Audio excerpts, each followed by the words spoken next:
Eu sou Mário Persona e essas são as respostas que eu dei aos que me perguntaram sobre a Bíblia. Importante de entender aqui, não vos prendais a um jugo desigual com os infiéis. Esse versículo está falando dos infiéis. O que são os infiéis? São os incrédulos. Então, não vos prendais a um jugo desigual com os incrédulos. Isso não se limita a casamento.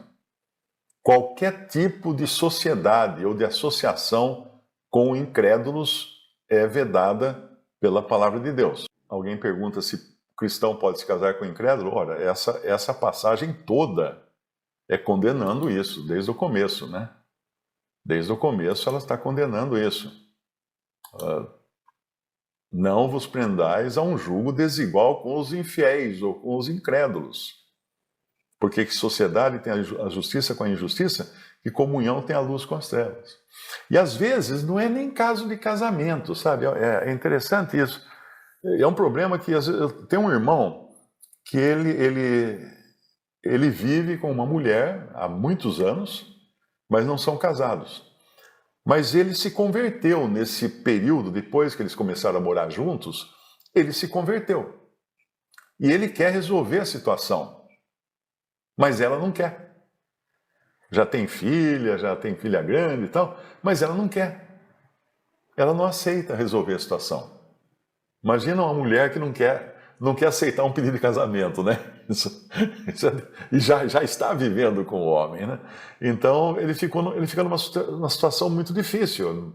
Eu não sei o que dizer para ele, né? Falar assim, larga a mulher? Não, porque ele tem a responsabilidade de filhos e tal.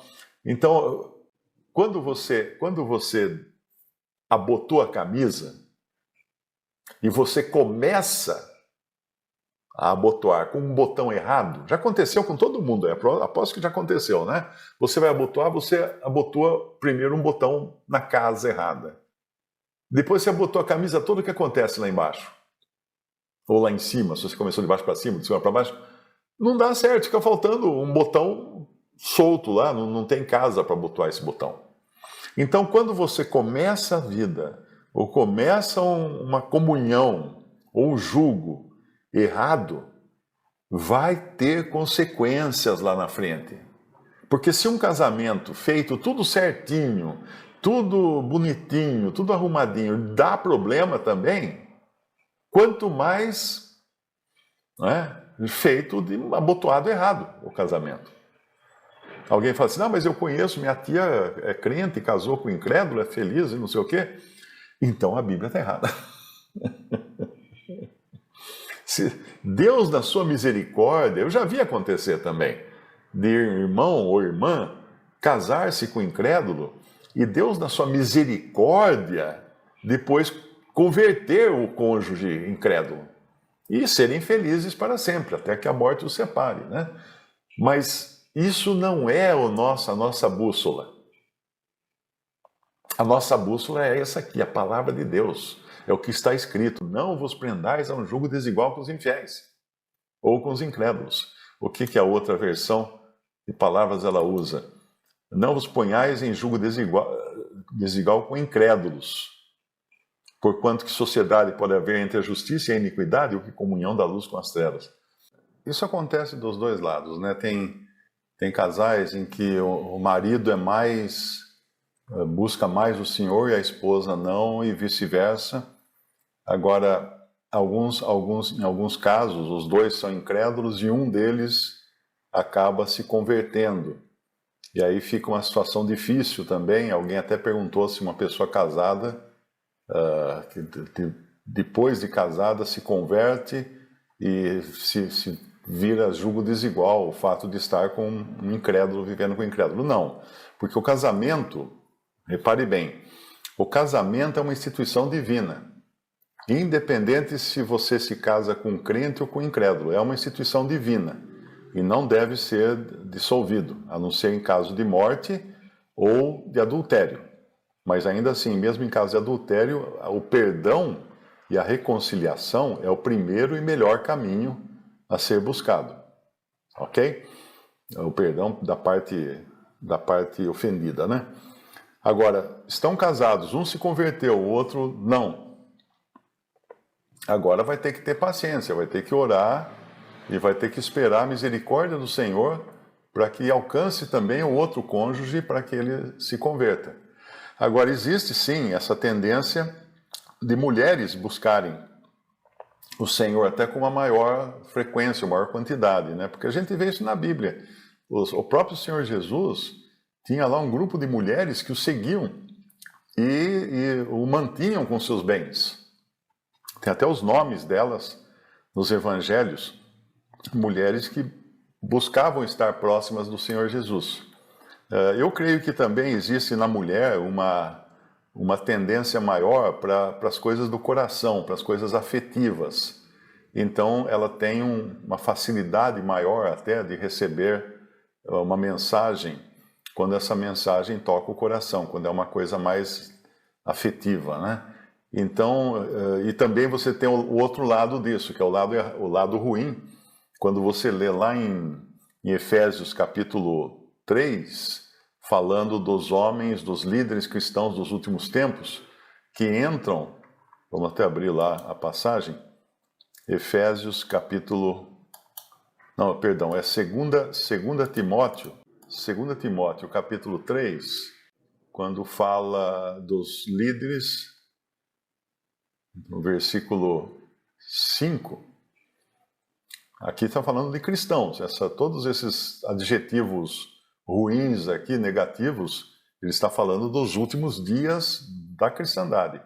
Aí o versículo 5, tendo aparência de piedade, mas negando a eficácia dela, destes afasta-te, porque deste número são os que se introduzem pelas casas e levam cativas mulheres nécias, mulheres tolas, carregadas de pecados, levadas de várias concupiscências, ou seja, atraídas por muitos desejos.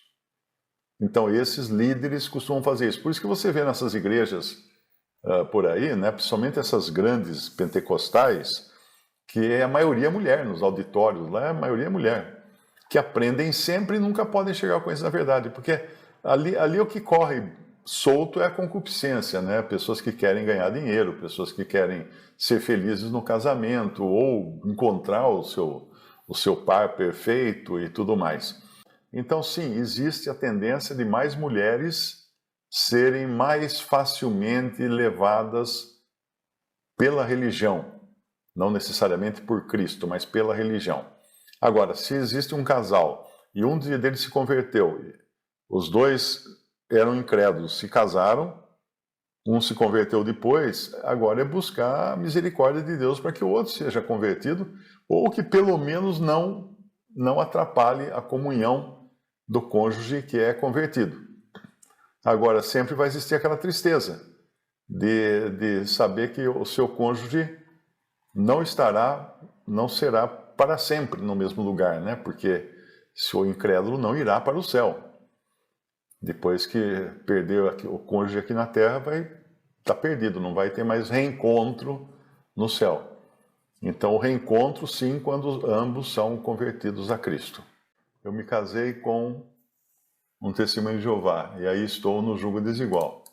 Sim, está no jugo desigual. Se você já era convertida antes, não deveria ter se casado.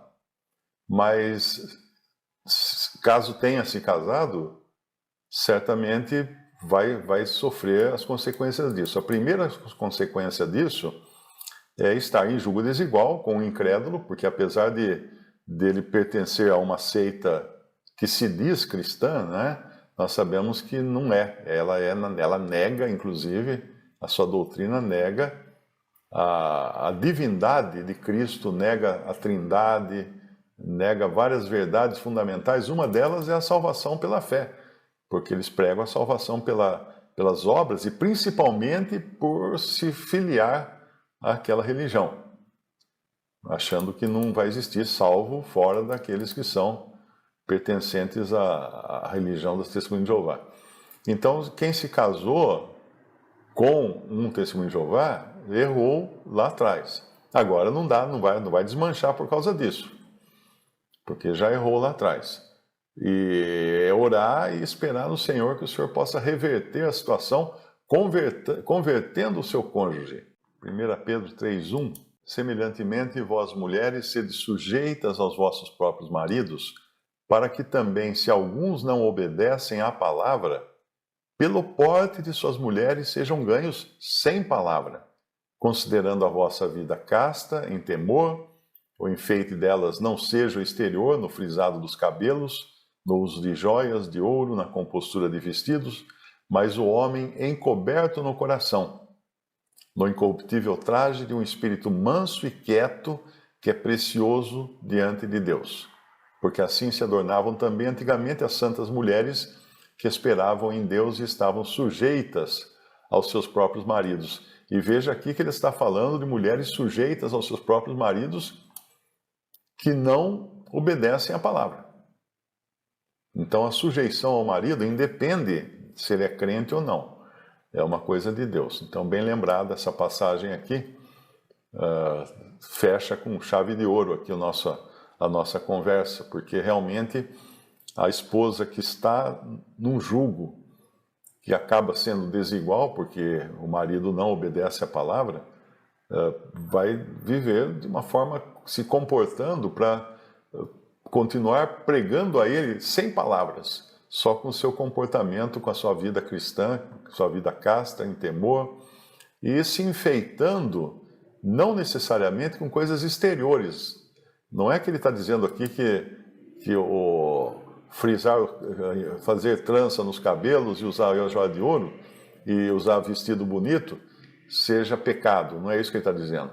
Ele está dizendo que não seja esse tipo de enfeite que a mulher deve... Não seja isso que ela deve considerar a parte que vai enfeitá-la, mas um coração, o espírito quieto e manso do seu coração.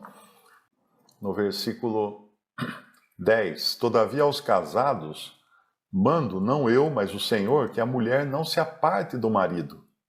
Se, porém, se apartar, que fique sem casar, ou que se reconcilie com o marido, e que o marido não deixe a mulher. Mas aos outros digo eu, não o Senhor: se algum irmão tem mulher descrente e ela consente em habitar com ele, não a deixe. E se alguma mulher tem marido descrente e ele consente em habitar com ela, não o deixe. Porque o marido descrente é santificado pela mulher, e a mulher descrente é santificada pelo marido. De outra sorte, os vossos filhos seriam imundos, mas agora são santos. Mas se o descrente se apartar, aparte-se, porque nesse caso o irmão ou a irmã não está sujeita à servidão, mas Deus chamou-nos para a paz. Então, é importante isso aqui, um consolo até, sabendo que uma irmã que está casada com um incrédulo, ou um irmão que está casado com uma incrédula, esse seu cônjuge está dentro de uma esfera agora de privilégio, porque está sendo santificado pela presença do seu cônjuge crente. Não quer dizer que ele esteja salvo, mas ele está numa esfera de santificação, e os filhos são santos. O que isso significa? Significa que se antes ele chegava em casa e falava qualquer palavrão, hoje, porque ele sabe que a mulher é crente, ele vai se abster, ele vai procurar evitar o palavrão. Se ele trazia para casa assuntos ou coisas que eram pecaminosas, ele vai procurar não trazer mais, porque a mulher vai ficar desagradável. Então, nesse sentido, sim, que ele fica debaixo de uma redoma, ele acaba sendo protegido de muitas coisas do mundo, porque o seu cônjuge é convertido. Visite o canal Respondidas no YouTube. Também respondi.com.br e 3minutos.net. Baixe os livros e o aplicativo.